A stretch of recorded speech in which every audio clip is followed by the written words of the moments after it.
Manuela Village. Ih, olha a iluminação lá, gente. Ih, mas não clareia nada. Por que será? Vamos conferir. Estamos aqui na localidade onde tem uma lâmpada.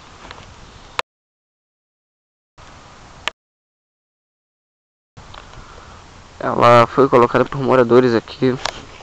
Não tem nem a plaquinha da ampla que identifica o número dela. Então o sistema não tem.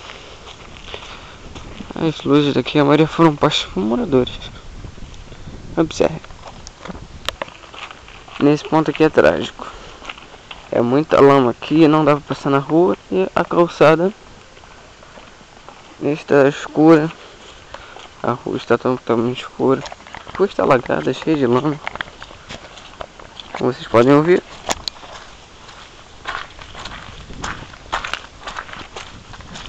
É terra. A dificuldade é muito grande passar aqui.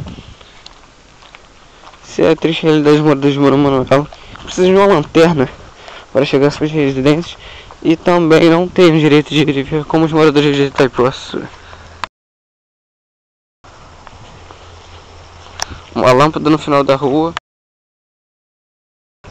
acende de vez em quando, muito difícil. Infelizmente, o poder público esquece o local. Só vem buscar votos aqui. Está aí o pedido para o senhor Cocó e seu super secretário Adelson Pereira, que é o braço dele na comunidade evangélica.